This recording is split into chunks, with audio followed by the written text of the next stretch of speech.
कि 2 बजे मेरे घर के सामने तो बस ऐसे ही बैठे रहो। मैं जाता हूँ, बोर होता हूँ, घर जाता हूँ, घर काटने को दौड़ता है। सोने की कोशिश की, सो नहीं पा रहा हूँ और कुछ सोच नहीं पा रहा हूँ। तुम बता दो कहाँ जाऊँ? मेरी बना से जहाँ मर्जी जाओ, लेकिन इस टाइम पे मेरी गली से बाहर जाओ। खुद उससे जान छुड़ाना चाहती हूँ। उसको देख के मुझे सिर्फ ये फील होता है कि ये मेरी आसानी से जान नहीं छोड़ेगा। That's why I'm stressed.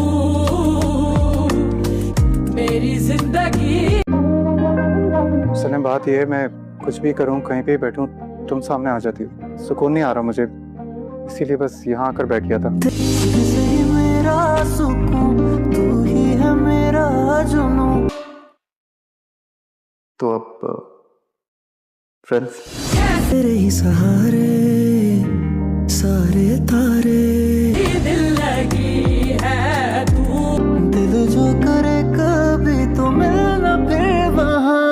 Ayra कामयार की वजह से बहुत ज़्यादा परेशान हो चुकी होती है, क्योंकि कामयार ये बात अपनी ज़िद बना चुका होता है कि उसने आयरा से हर सूरत में दोस्ती करनी है और उससे माफ़ी भी मांगनी है। और आयरा जैसे ही घर वापस आएगी और आकर अपनी बहन फलक को सारी बात बताएगी कि कामयार हर जगह उसका पीछा कर रहा है और उसे बहुत ज़्यादा तंग भी कर रहा है। इतनी देर में जैसे ही आयरा अपने घर के बाहर देखेगी तो कामयार उसके घर के बाहर बैठा होगा, तो आयरा बहुत ज़्यादा परेशान हो जाएगी और वो अपनी बहन से भी यही बात करेगी, ये मेरा पीछा करते करते यहाँ तक भी आ गया है और घर के बाहर काफ़ी देर से बैठा है और कामयार वहाँ से नहीं जाता और रात के 2 भी बज चुके होते हैं। तो आयरा को ये बात समझ आ चुकी होती है कामयार ऐसे वापस जाने वाला नहीं है, इसीलिए वो कामयार से बात करने के लिए जाएगी और उसे जाकर यही बात करेगी, रात के 2 बजे तुम मेरी गली में क्या कर रहे हो।